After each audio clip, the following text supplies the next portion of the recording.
d'accesso a Venezia, obbligatorio da gennaio 2023, incostituzionale, penalizza gli stessi veneziani, a dirlo comitati e gruppi consigliari di opposizione con l'avvocato cassazionista Cantarutti. Il comandante provinciale dei Carabinieri di Venezia lascia la città per trasferirsi a Roma. Sarà difficile, ha detto, salutare questo territorio e questa regione.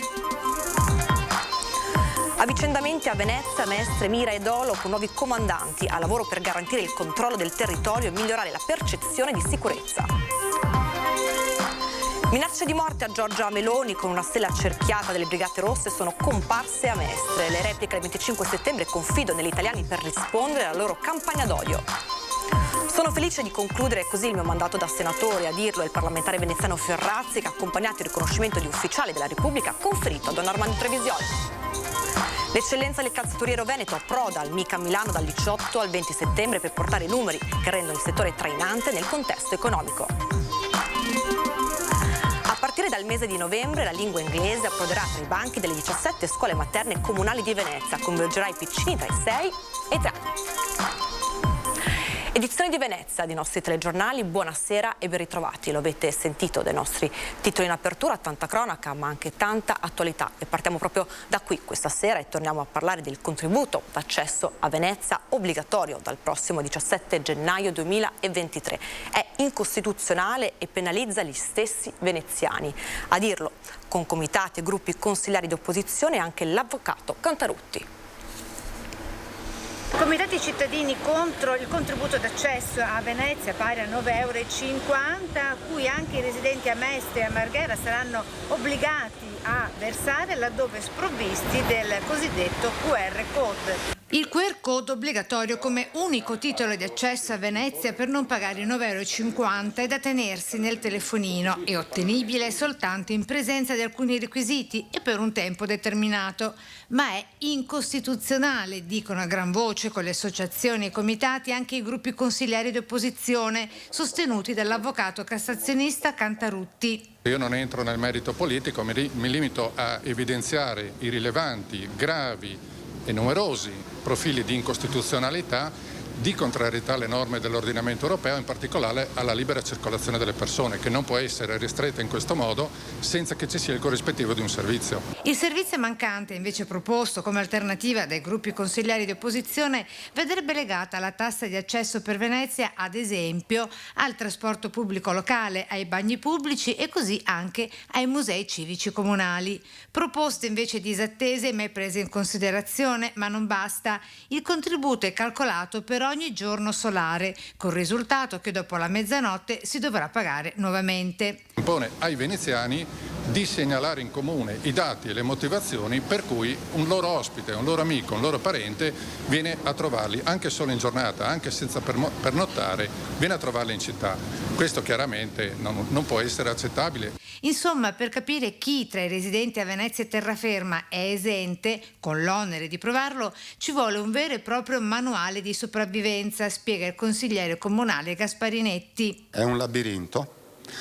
Per aiutare i cittadini, quindi i residenti e anche i loro ospiti, a capire questo regolamento, abbiamo presentato oggi un manuale di sopravvivenza al contributo d'accesso che a partire da adesso è anche fruibile online all'indirizzo di Terra e Acqua, perché è un'operazione che abbiamo proposto come gruppo consigliare innanzitutto per capire cosa ci aspetta a partire da gennaio. A tal fine è attivato anche un indirizzo di posta elettronica dedicato, tealegale@gmail.com.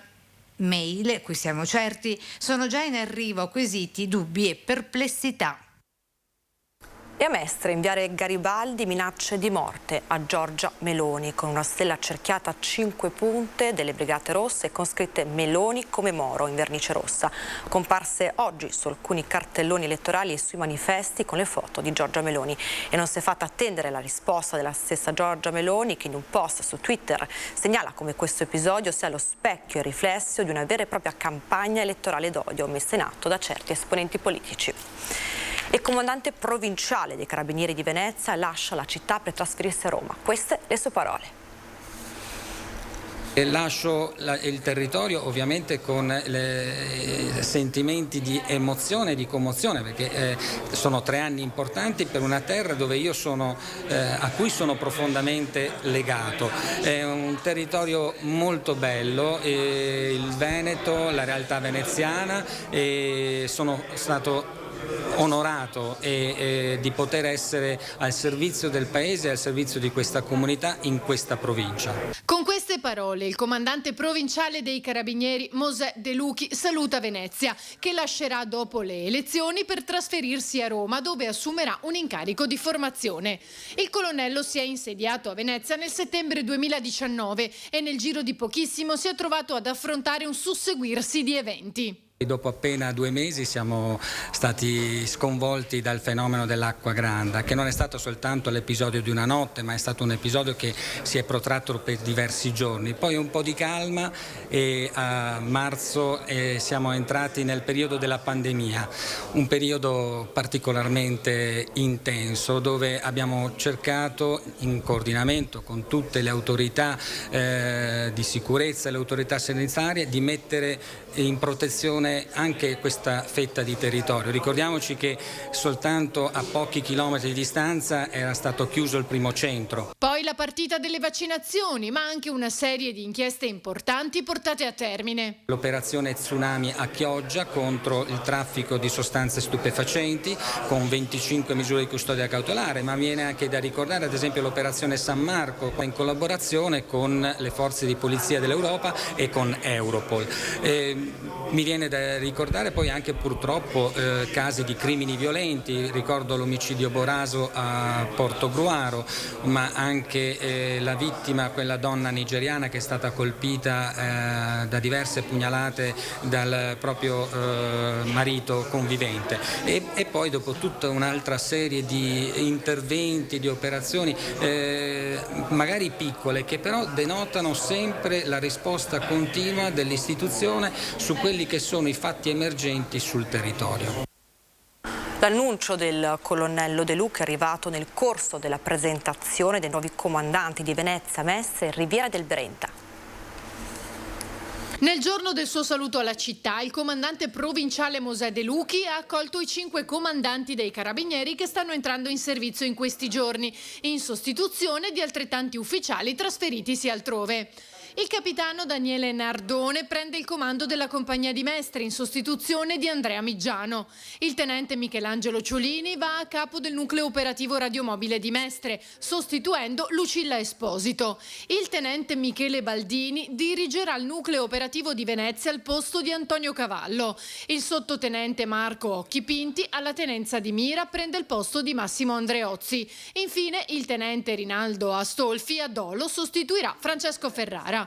Ma ci saranno nuovi innesti anche per garantire più sicurezza in zone calde come Via Piave. Sono avvicendamenti naturali negli incarichi. Abbiamo salutato i predecessori con nostalgia, ma anche con orgoglio per il lavoro fatto con loro. Inoltre sono arrivati sul territorio ulteriori 50 carabinieri, in questo caso in uscita dalle scuole, dagli istituti di formazione, che hanno permesso ovviamente di aumentare la forza presente sul territorio, e ovviamente è un beneficio in più per la collettività. Questi rinforzi, che però sono rinforzi distribuiti su tutta la provincia, ci permetteranno ovviamente di fare qualcosa in più, fare qualcosa in più su Via Piave, ma fare qualcosa in più ancora su tutto il territorio provinciale.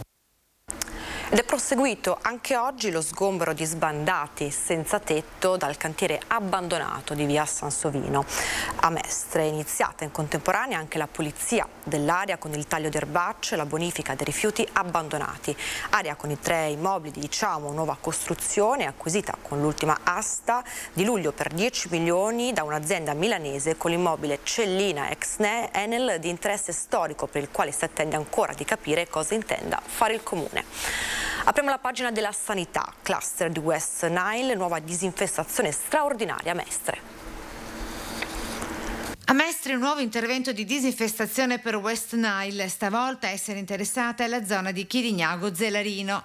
L'intervento, secondo ordinanza comunale, disposto nella 2 giorni di oggi e domani nelle aree prossime a via Macello, cioè zona Asseggiano, a seguito della segnalazione da parte del servizio di igiene pubblica della ULSS 3 Serenissima di un cluster di casi di West Nile, appunto, trasmesso dalla zanzara comune nell'area in questione. A tal proposito, le strade interessate con via Macello, incrocio con via Pugliese fino a via Cecco Angelieri sono le vie Asseggiano da Ferrovia fino a Cecco Angelieri e Rustico di Filippo. La disinfestazione è suddivisa in 2 cicli, quello delle 9 del mattino e alla sera poco prima di mezzanotte, con la disinfestazione adulticida in aree stradali pubbliche. Sono felice di concludere così il mio mandato da senatore, a dirlo il parlamentare veneziano Ferrazzi. Questo riconoscimento che ho voluto accompagnare e che è stato conferito dal Presidente della Repubblica Don Armando come ufficiale della Repubblica sia esattamente il riconoscimento che nella città c'è chi lavora in silenzio per aiutare le persone in difficoltà. Andrea Ferrazzi conclude così il suo percorso da senatore del Partito Democratico, anche se ufficialmente terminerà il 12 ottobre, con un gesto che lui stesso definisce doveroso: l'accompagnamento al riconoscimento di ufficiale al merito della Repubblica a Don Armando Trevisiol, ex parroco di Carpenedo e fondatore dei Centri Don Vecchi. Sono felice che nel mentre io lascio la carica di senatore che ho appunto avuto in questi anni, Don Armando possa avere finalmente riconosciuto questo. Quando la comunità locale, partendo dal territorio, crea dei servizi, è in grado di creare dei servizi di qualità superiore a quelli del pubblico in senso stretto e addirittura con dei costi minori, e quindi era giusto premiare anche dal punto di vista civile l'impegno umano, che nasce anche naturalmente da motivi religiosi, di Don Armando Trevisiol. Ora qualche istante di pubblicità, ma noi torniamo tra poco.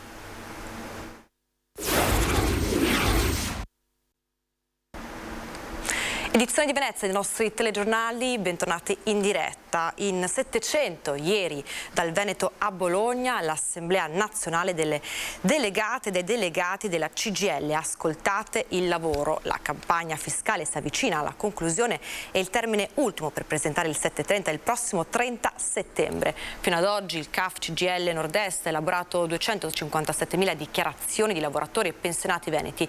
I numeri dimostrano il dramma sociale cui andremo incontro nelle prossime settimane, dice il sindacato. Il reddito medio, senza distinguere tra chi è ancora in attività e chi è in pensione, è di 19.416 euro lordi. E l'eccellenza del calzaturiero veneto approda al MICAM Milano dal 18 al 20 settembre. Il Veneto è, a differenza di altre aree, di altre regioni calzaturiere, un unicum perché vede la presenza di calzature di lusso, in prevalenza da donna, realizzate in Riviera del Brenta, ma poi calzature sportive, ma per tutte le tipologie sportive, che sono un'eccellenza a livello mondiale, concentrate soprattutto nel Trevigiano, e poi dei prodotti di fascia più economica, gestiti da aziende concentrate prevalentemente nel Veronese, per cui nel panorama calzaturiero italiano il Veneto è comunque la prima regione. E infatti l'eccellenza del calzaturiero veneto approderà al MICAM Milano grazie a un progetto della Camera di Commercio in collaborazione con Venis Promex, il Politecnico della Calzatura. Saranno 44 le aziende venete presenti, di cui 15 appartenenti al distretto della Riviera del Brenta. È un distretto riconosciuto a livello internazionale, direi mondiale, è un distretto che nonostante la crisi del Covid, che ha portato notevoli difficoltà in tutti gli ambiti, ovviamente ha portato della crisi anche in ambito nel settore, ma che si sta fortemente riprendendo. È un fiore all'occhiello in termini di eccellenza ed è un fiore all'occhiello in termini economici, perché dà occupazione a oltre 10.000 addetti e quindi anche da un punto di vista economico è essenziale, e mette in luce e mette proprio in luce un'intera area. Cioè, quando si parla di Riviera si identifica subito con questo settore il calzaturiero, che come abbiamo avuto modo anche di dire in altre occasioni evidentemente non sarà mai statico. Cambiamo ora pagina, perché da novembre la lingua inglese entra tra i banchi delle 17 scuole materne comunali di Venezia. Rivoluzione linguistica in arrivo per i bimbi dai 3 ai 6 anni delle 17 scuole per l'infanzia comunali di Venezia. Dal prossimo novembre cominceranno a studiare l'inglese. Si comincia già quest'anno, le scuole sono partite da pochissimo, attendiamo chiaramente di avere i primi inserimenti e concluderli, quindi diciamo già da novembre fino ad aprile contiamo di inserire 6-7 ragazzi neolaureati in modo che possano cominciare questa attività. L'avvicinamento alla lingua inglese, grazie anche alla collaborazione con l'Università Ca' Foscari, selezionerà i neolaureati con un bando di tirocinio. Investire sul futuro dei nostri bimbi, obiettivo dell'iniziativa.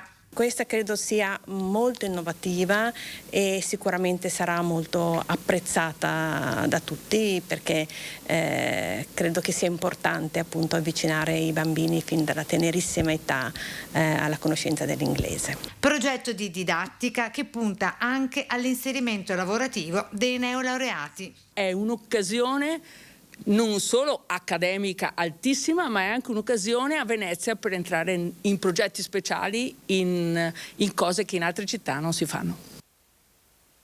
Diamo ora spazio alla cultura. A Santa Maria di Sala aperta la bellissima Villa Farsetti per la seconda esposizione post-Covid prevista fino al prossimo 18 settembre. Mostra completamente gratuita che il Comune vuole offrire a tutta la sua cittadinanza e a tutti gli appassionati di arte moderna, con protagonista il torinese Vittorio Varré, rimasto affascinato dalla bellezza di questa storica Villa Veneta e dal suo giardino. In esposizione più di 100 opere composte dall'artista in oltre 20 anni di attività.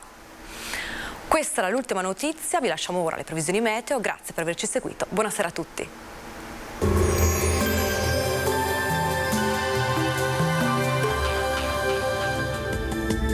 Bentrovati al meteo. Un fronte freddo in discesa dalla Scandinavia irromperà sull'Italia portando instabilità e anche un netto calo delle temperature. Vediamo insieme il dettaglio di venerdì 16 settembre.